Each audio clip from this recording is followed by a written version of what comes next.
You know, in this movie, it is mentioned that water has memory. That makes me wonder, what has this water bottle gone through in order to become in its current state that it is today? Where? Ah, I see what's the core memory with this one. Born to taste great. Ha ha ha ha. Hashtag not sponsored by Ice Mountain. What is up, everybody? Random Man here. If you're a regular viewer of my videos, then you may have noticed that I am speaking in a lower tone of voice. There is quite a bit of an explanation as to why. Usually I speak in a higher tone of voice to make myself seem more lively and expressive, but over the last 2 days, my voice has been cutting in and out. I have been gaining and losing it simultaneously, but as of now, I feel much better than I have been in the last couple of days, and I swear my voice is normally not this deep. But that is not why you clicked on this video. You clicked on this video for me to bring you my review for Frozen 2.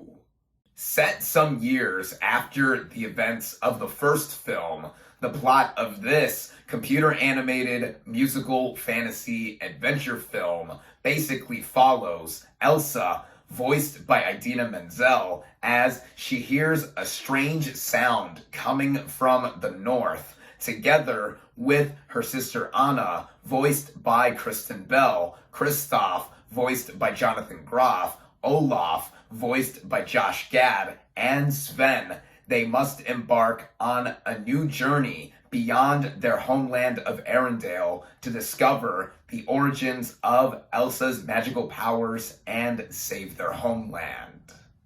Going into this movie, I was actually very much looking forward to it. Now, to briefly run down my thoughts on the first Frozen film from 6 years ago, I really enjoyed it. Now, I didn't initially see it in theaters when the hype for this thing becoming a pop culture phenomenon was the most rampant. I was one of those people that did end up getting annoyed by how popular this thing was. I saw it way later down the line. But as I said, I really enjoyed it. I think it's a very good animated film. And from the looks of this sequel, it looked superior to the first film, in my opinion, after looking at all the marketing and trailers for it. And seeing it take a more darker turn did increase my interest a lot. Starting out with the cast and their vocal performances, let's get into some of our returning players, such as Idina Menzel as Elsa, the Queen of Arendelle. Now, she is, of course, world famous for her singing, all that she has done on Broadway and then some, but as an actress, I do think she is very good.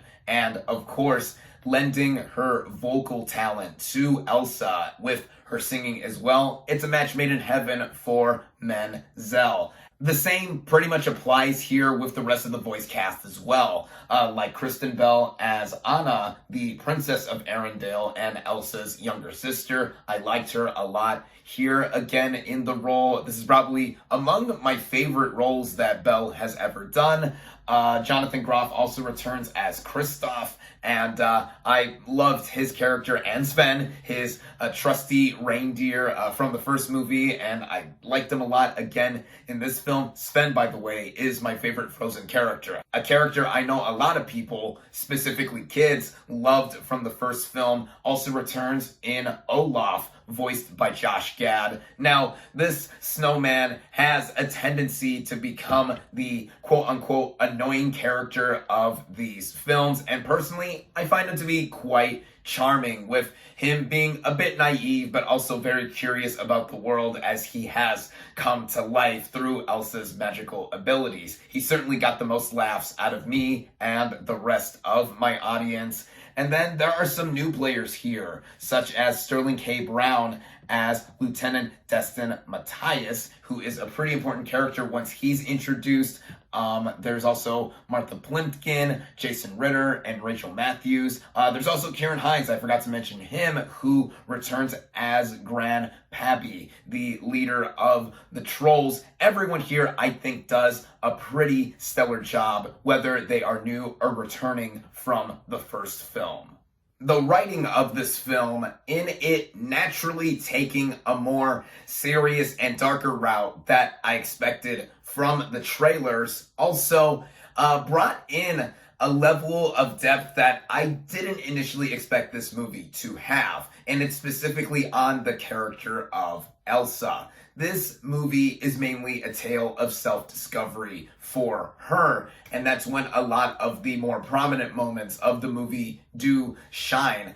As I mentioned before, I really enjoyed the first film, but the biggest issue that I had with it, which is the same issue that my mom had with the film when I showed it to her a few days ago in preparation for the sequel, is that not much conflict aside from the main one occurring between Elsa and Anna occurred throughout the rest of the film. Not that it ruined the movie or anything like that. I did expect more with the plot, as it was mainly a typical story that we would see from the past, from Disney's catalog. But I think that the sequel is a natural progression of the first film, and specifically going into more of the lore and mythology. It goes more into the origins of Elsa's powers, which were touched on the original, but are expanded upon in this film. And I think that with the rest of the conflict too, involving the other characters, it does supplement what we go through in Elsa and Anna having their sisterhood once again be tested. This story, I feel, is engaging from the start. It does bring us back into the universe of the first movie and reorienting us with our favorite characters. And it also brings in some of the same quirks that the first movie had. And I know a lot of people are going to enjoy seeing again, whether it is the comedy, which I mentioned earlier. Olaf has a lot of contribution towards the themes of family, sisterhood, specifically with Elsa and Anna, and then also the journey of oneself, along with the new journey that all these characters are going on together. In the midst of going on this new adventure, we are also treated to some stunning animation.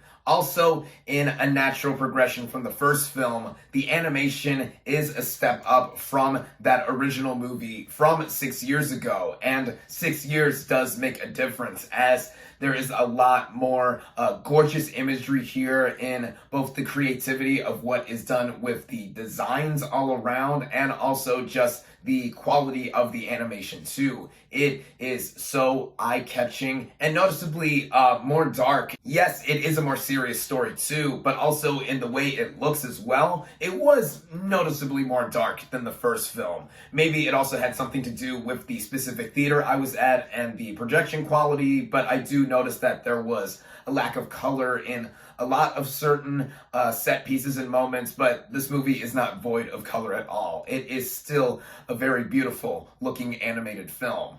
This being a musical, just like the first film and a lot of other Disney movies, there are a slew of new tracks to be heard in this movie, and none of them were gonna achieve the level of success that Let It Go had 6 years ago. All of the songs that are done here are really strong, and the featured track that is supposed to be the new Let It Go, Into the Unknown, is very catchy. The character Kristoff even gets his own song that is reminiscent of rock power ballad from the 1980s, and that added on to some of the humor as well. But it's also a rockin' song on its own, and I mean it literally and figuratively. In this movie running all together as well, it has a similar running time as the first film at about 1 hour and 45 minutes. And I think it is paced along at a consistent rate, just like the first movie as well. There isn't much for me to complain about in terms of issues with this movie, aside from a couple things,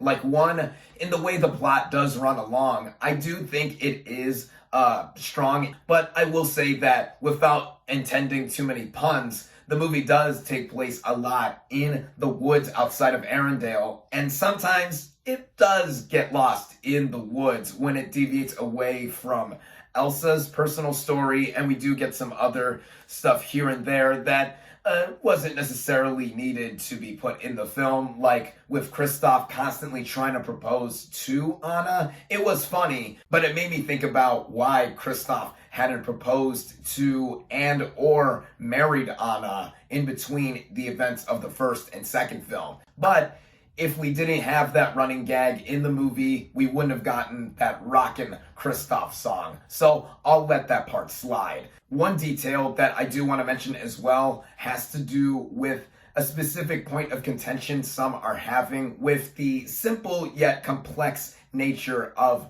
this story. And with one character decision that is made at a specific moment of the movie, it wasn't something that I thought about in further recollection. Maybe it has to do with this being the first time that I've seen it all play out, but the way I think it all works out in the end, I thought it was wrapped up really neatly. But that is a discussion starter for many, and I think contributes to some of the ambiguity of this Frozen universe and the all-around appreciation for it, because I really enjoyed Frozen 2. How do I think it stacks up to the original? Well, if you weren't a fan of the first movie out of annoyance or whatever, this new one is not going to convert you into being a fan. But if you're like me and my mom, who I mentioned earlier, I last saw the first movie with a few days ago in anticipation for the sequel, you'll enjoy the sequel as well for all of the additions and